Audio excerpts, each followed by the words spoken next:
बिस्मिल्लाहिर्रहमानिर्रहीम। अस्सलाम वालेकुम नाज़रीन कराम, मैं हूं मखदूम शहाबुद्दीन और आप देख रहे हैं मेरा फेसबुक और यूट्यूब चैनल। उम्मीद करता हूं आप सब लोग बखैर आफियत होंगे और जहां भी होंगे अपने अहले खाना समेत खुश भी होंगे और महफूज भी। नाज़रीन कराम, आज इमरान खान ने खामोशी तोड़ी है।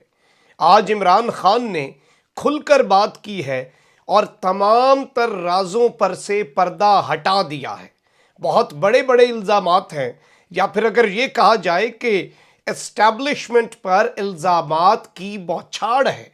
और जो इमरान खान की बॉडी लैंग्वेज और इमरान खान का गुस्सा कराची जलसे में देखा गया, उससे पहले पेशावर के जलसे में देखा गया, आज इमरान खान ने उसको ट्रांसलेट किया है और आज वो सबको नजर आया। बड़ी अहम तरीन मीटिंग बनी गाला में होती है और इस मीटिंग के अंदर बड़े अहम तरीन सवालात और बड़ी अहम बातें हुई, और कुछ ऐसी बातें हुई हैं जो कि इस वक्त पूरा सियासी मंजरनामा बदल चुकी हैं। एस्टैब्लिशमेंट के हलकों से लेकर सियासी हलकों तक खलबली मची हुई है कि इमरान खान ने ये बातें करने की हिम्मत कैसे जुटाई है, इमरान खान ने सारा कच्चा चट्टा कैसे खोल दिया। और इसमें तमाम तर लोगों से लेकर तमाम जस्टिस काजी फाइज ईसा, चीफ इलेक्शन कमिश्नर, किसने मुझसे क्या करवाया, एस्टैब्लिशमेंट का किरदार कब कहां पर रहा, ये तमाम तर चीज़ें खान साहब ने बताई। और मैं इस पूरी मुलाकात का अहवाल, जो कि मुल्क के चंद नामवर यूट्यूबर्स के साथ, यूट्यूब से ताल्लुक़ रखने वाले सहाफ़ियों के साथ साबिक़ वज़ीर आज़म इमरान खान ने की बनी गाला में अब से कुछ देर पहले, इस मुलाकात का पूरा अहवाल आपके सामने रखता हूँ। और अब इसके बाद आने वाले दिनों में, आने वाले वक्तों में इसके क्या आफ्टर शॉक्स महसूस किए जाएंगे, इसके क्या अफेक्ट्स होंगे। क्योंकि अगर देखा जाए तो इस वक्त एस्टैब्लिशमेंट और इमरान खान के दरमियान जवाबुल जवाब का सिलसिला चल पड़ा है। डीजी आईएसपीआर की प्रेस कॉन्फ्रेंस का जवाब इमरान खान ने कराची के जलसे के आगाज में ही दे दिया कि साजिश थी या मुदाखलत थी। उसके बाद इमरान खान ने और भी बातें की। अब लाहौर में जनरल कमर जावेद बाजवा ने दो अहम तरीन मीटिंग्स की, एक हाजिर सर्विस अफसरान और एक रिटायर्ड अफसरान से। उनमें कुछ इमरान खान और उनकी हुकूमत की नाकामियों की बात भी की, आइंदा इंतखाबात की बात भी की। और अब उसका जवाब ना सिर्फ इमरान खान ने दिया है बल्कि इसके साथ कुछ और बड़ी अहम बातें कर दी हैं। और अगर आप इस पूरे मामले को एस्टैब्लिशमेंट और इमरान खान के 3.5 साल एक पेज पर रहने को न्यूट्रल अंदाज में देखें और अगर आप इसका एनालिसिस करें तो जाहिर बात है कि बहुत सी चीज़ों के अंदर पाकिस्तान की मिलिट्री एस्टैब्लिशमेंट साबका हुकूमत की मदद करती रही और इसके बदले में साबका हुकूमत जो है वो एस्टैब्लिशमेंट की बहुत सी बातें मानती रही। ये एक किसी तरह का सिस्टम चल रहा था, एक कंपनी चल रही थी और इसके हवाले से अपोजिशन को भी बहुत से तहफ़्फ़ुज़ात होते थे खुलकर पाकिस्तान की मिलिट्री एस्टैब्लिशमेंट पर, और सेलेक्टेड पर नहीं बल्कि सेलेक्टर्स पर, यही अल्फाज होते थे ना उनके, ये इल्ज़ामात लगाए जाते थे। इस वक्त अगर पाकिस्तान की फ़ौज से हमारा कोई मुतालबा है तो वो सिंपल है। एक तो ये कि फ्री एंड फेयर इलेक्शंस जब होते हैं तो उनमें किसी किस्म की कोई मुदाखलत ना हो, और वो तमाम तर रविश अब जो है उसे फौज वैसे भुला तो चुकी है, लेकिन जो भी आएगा जिसे अवाम मुंतखब करे उसे आने दिया जाए, उसे रहने दिया जाए, उसे सरवाइव करने दिया जाए, उसके लिए मुश्किलात ना पैदा की जाएं। ये तो नंबर 1 है, इस पे किसी को एतराज़ नहीं है और मिलिट्री एस्टैब्लिशमेंट को ये सब करना पड़ेगा। लेकिन ऑब्वियसली फिर दूसरी साइड से अब जो इल्ज़ामात आए हैं कि उन्होंने हमें ये सब कुछ करने को कहा, तो ये बड़े ख़तरनाक इल्ज़ामात हैं, क्योंकि ये इतने ख़तरनाक हैं कि ये फिर खान साहब इसमें अपना भी ज़रूर इसमें मान रहे हैं कि मैंने एस्टैब्लिशमेंट की बहुत सी बातें मानी हैं, एस्टैब्लिशमेंट जो कहती रही मैं वो करता रहा, क्योंकि ये भी एक फैक्टर आएगा। अभी आप इस पर ऑपोजिशन का रिस्पांस जब देखेंगे तो आपको चीज़ों की मज़ीद समझ आएगी। अब मैं आपको सबसे पहले इस मुलाकात का अहवाल बता देता हूँ, क्योंकि now things will get messier. चीज़ें जो हैं वो अब पॉइंट ऑफ नो रिटर्न की तरफ जा रही हैं और इसीलिए ये तमाम तर चीज़ें बड़ी इंपॉर्टेंट हैं। ये पॉइंट वाइज आपके सामने रख देता हूँ। एक तो जो आज मुलाकात हुई है उसमें इतना पुरएतमाद आज तक किसी को नहीं देखा, और ऐसे शख्स को तो नहीं देखा हम में से किसी ने जिसकी हुकूमत गई हो और वो इतना पुरएतमाद और इतना कंफर्टेबल हो। इमरान खान की बॉडी लैंग्वेज, इमरान खान का कंफर्ट लेवल तो फिर कोई मैच ही नहीं कर सकता। अब इस सब में इमरान खान ने फराह खान के हवाले से भी बात की। मैं मेन बातें रखूंगा, पुरानी बातें रिपीट नहीं करनी जो खान साहब ने की।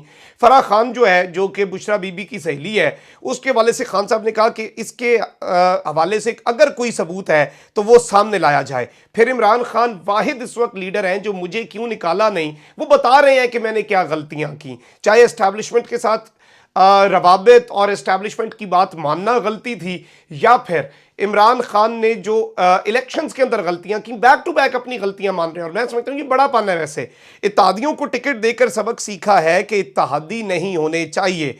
पिछले इंतखाबात में टिकटों पर तवज्जो नहीं दी थी, इस बार टिकट्स खुद देख कर दूंगा। अब मैंने किसी किस्म का कॉम्प्रोमाइज़ नहीं करना, तमाम टिकट्स खुद दूंगा। जो छोड़कर भाग गए बहुत अच्छा हुआ, अब पार्टी के नजरियाती लोगों को आगे लाना है। इसके साथ ही साथ इमरान खान ने कहा कि कराची पेशावर में जितने लोग निकले हैं पाकिस्तान में, ये इससे पहले नहीं निकले। जब ये मैच खेलते हैं मेरे मुखालफिन तो ये एम्पायर को साथ मिलाकर खेलते हैं, और अब मेरी एम्पायर जो है वो अवाम है। हमारे खिलाफ करप्शन या कोई स्कैंडल आया है या कोई डील की है तो हमें बताएं। इमरान खान ने ये चैलेंज दिया है कि खुला चैलेंज है अगर मैंने कोई डील भी की हो।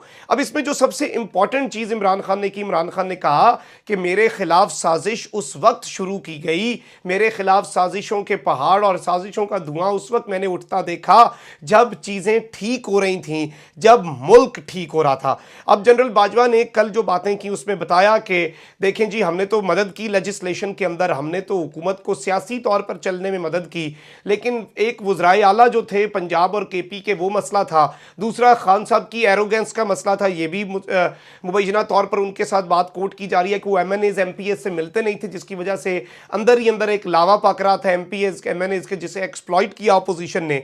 अब इमरान खान कहते हैं कि जनरल बाजवा की गुफ्तगू के बारे में बहुत कुछ सुन रहा हूं। बड़े इंपॉर्टेंट अल्फाज हैं, इन अल्फाज पर भी गौर कीजिएगा कि जनरल बाजवा की गुफ्तगू के बारे में मैं बहुत कुछ सुन रहा हूं, मैं भी बहुत कुछ कह सकता हूं, मेरे पास बहुत कुछ है कहने को, लेकिन पाकिस्तान को मजबूत फौज की जरूरत है। मैं कोई ऐसी बात नहीं करूंगा जिससे हमारी फौज को नुकसान हो। यानी खान साहब ने बहुत कुछ कह भी दिया और कुछ नहीं भी कहा। उन्होंने कहा कि मैं भी बहुत कुछ कहूंगा लेकिन मैं नहीं कह रहा, कोई ऐसी बात नहीं करूंगा जिससे मुल्क का नुकसान हो। हमारे लिए मजबूत फौज बेहद ज़रूरी है। मैंने किसी को डेडलॉक के खात्मे की दरख्वास्त नहीं की थी। एस्टैब्लिशमेंट ने हमारी सीनियर लीडरशिप से मुलाकात के बाद 3 ऑप्शंस पर बात की। यानी कि DGISPR ने जो बात की उसे शीरी मजारी के बाद अब ऑफिशियली आप कह सकते हैं कि इमरान खान ने निगेट किया और कहा है कि वो झूठ बोल रहे थे। आखिरी रात एंकर्स और पार्टी अरकान के सिवा किसी से मुलाकात नहीं हुई, तो वो स्टोरी जो है वो भी खान साहब ने निगेट कर दी। मेरी हुकूमत की खारजा पॉलिसी मेरे मुल्क के लोगों के लिए थी। जनवरी से बनने वाले प्लान में हुसैन हक्कानी भी अहम मुलाकातें कर रहा था। रूस दौरे से कबल मैंने जनरल कमर जावेद बाजवा को कॉल की, मैंने फ़ोन करके राय ली कि क्या इस सूरत हाल में भी दौरा होना चाहिए। जनरल बाजवा ने राय दी कि बिल्कुल जी, दौरा करना चाहिए। ये उन्होंने पहली मरतबा बताया कि कॉल एग्जैक्ट पहले भी एक मरतबा कॉल की। फिर खान साहब ने कहा कि फौजियों को DHA में प्लॉट मिलते हैं, उनकी मर्जी है, वो जो चाहे करें। मुझे एक सदर ने घर पर तोहफा भिजवाया जिसे तोशा खाना भेजकर 50% कीमत अदा करके अपने पास रखा कानून के मुताबिक। मेरा तोहफा है, मेरी मर्जी। मैंने पैसा बनाना होता तो घर के कैंप ऑफिस डिक्लेयर करके करोड़ों रुपया बनाता, लेकिन मैंने ऐसा नहीं किया। और अगर मेरा तोहफा है तो मैं उसके साथ जो मर्जी करूं, उसे जिसे मर्जी आगे दूं, उसके साथ जो मर्जी करूं, ये तो कानून इसके ऊपर कुछ नहीं कहता। अब जस्टिस काजी फाइज ईसा के खिलाफ खान साहब पहले भी कह चुके कि ये मेरी गलती थी, इंसाफ लॉयर्स फोरम के साथ, कि ये मुझसे गलती हुई और ये मुझे मिसगाइड किया गया। किसकी तरफ से किया गया? यानी उन्होंने क्लियर मैसेज दिया कि काजी फाइज ईसा के साथ मेरा फड्डा नहीं था, एस्टैब्लिशमेंट का फड्डा था, लेकिन मैंने उनके कहने पर यह सब किया जिसकी वजह से काजी फाइज ईसा मेरा भी दुश्मन हो गया। अब कहते हैं कि जस्टिस काजी फाइज ईसा के खिलाफ रेफरेंस दायर करना गलती थी, हमें गैर ज़रूरी तौर पर अदालती महाजराई नहीं करनी चाहिए थी। मुझे वजीर कानून ने बताया, जो कि आर्मी चीफ के बड़े करीबी समझे जाते थे, बताया कि जस्टिस काजी फाइज ईसा की बैरून मुल्क जायदादें हैं, मेरा तो अदलिया से मसला ही नहीं था, खामखा तनाज़ा बन गया, जो हुआ वो गलत था। अब एक जानिब खान साहब ने ये सारी बातें की हैं, तो वहीं दूसरी जानिब सबसे बड़ा इस वक्त हुकूमत के लिए जो इशू है ना, वो चीफ इलेक्शन कमिश्नर है। और सिकंदर सुल्तान राजा नामी ये जो शख्सियत है, ये ऐसे शख्स हैं, इनके बारे में कहा जाता है कि जब खान साहब ने इन्हें कहा कि आपने बनना है, तो इन्होंने फ़ोन करके नवाज शरीफ साहब से पूछा। यानी कि नवाज शरीफ साहब से पूछा क्या हुक्म है, मैं बन जाऊं chief election commissioner? Nawaz Sharif ने कहा और क्या चाहिए, इमरान खान तुम्हें बना रहा है, اور بندے تم ہمارے ہو، اس سے بڑی اور اس سے اچھی چیز کیا ہو سکتی ہے؟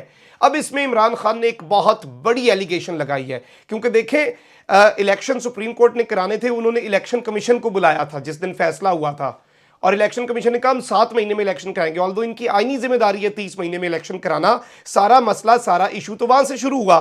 اب چیف الیکشن کمشنر پر ہمارا اور اپوزیشن کا ڈیڈ لاک ہوا، یہ کہنا تھا خان صاحب کا، تو اسٹیبلشمنٹ نے سکندر سلطان راجہ کا نام دیا کہ یہ بہت اچھا انسان ہے۔ آپ کا اور اپوزیشن کا ڈیڈ لاک ہے تو آپ اس شخص کو لگا دیں چیف الیکشن کمشنر، یہ بڑا اچھا آدمی ہے، اس کی سفارش اور اس کی ریکمنڈیشن پاکستان کی ملٹری اسٹیبلشمنٹ کی طرف سے آئی۔ Now this is a very big allegation۔ اور میں نے ایک بات آپ کو کہی تھی کہ عمران خان چپ نہیں رہے گا، سب کچھ کہے گا، لیکن وہ نواز شریف نہیں بنے گا۔ عمران خان جلسوں میں کبھی بھی یہ باتیں نہیں کر رہے، لیکن obviously صحافیوں سے جو ملاقاتیں ہیں جس کے حوالے سے obviously وہ اسی لیے ملاقاتیں کر رہے ہیں صحافیوں سے کہ یہ باتیں بعد میں آئیں، پبلک ہوں، اور صحافی اور ہم لوگ جو ہیں وہ ان باتوں کو عوام کے سامنے رکھیں، جو کہ ہم رکھ بھی رہے ہیں، لیکن وہ بڑا سمارٹلی پلے تو کر رہے ہیں۔ لیکن اب یہ جو ڈفرنس ہے یہ بہت گہرا ہوتا جا رہا ہے، اور اب پھر انہیں جلسوں میں بھی یا تو یہ سب کچھ بول کر سامنے لانا پڑے گا، اور obviously ان میں سے بہت سی چیزیں اپوزیشن اس چیز کو ان دونوں فریقین کے خلاف، یعنی کہ حکومت جو موجودہ حکومت خان صاحب کے جو مخالف ہیں وہ انہیں دونوں فریقین کے خلاف استعمال کریں گے کہ یہ تو جی دونوں آپس میں لڑ پڑے ہیں، اور یہ دونوں مان رہے ہیں کہ ایک کام کرواتا تھا تو دوسرا کرتا کیوں تھا، وہ پھر وزیر اعظم کس چیز کا تھا۔ تو یہ ساری چیزیں ابھی ہوں گی، تو ان کے لیے بھی اب ریڈی رہنا ہوگا، کیونکہ already this has started, but obviously without a doubt اگر یہ کہا جائے کہ بڑے سنگین الزامات کی طرف خان صاحب بڑھ رہے ہیں تو یہ کہنا بھی غلط نہیں ہوگا، اور کھل کر بات کر رہے ہیں۔ کامنٹ سیکشن میں رائے کا اظہار ضرور کریں، اپنا بہت خیال رکھیں، اللہ نگہبان، پاکستان زندہ باد۔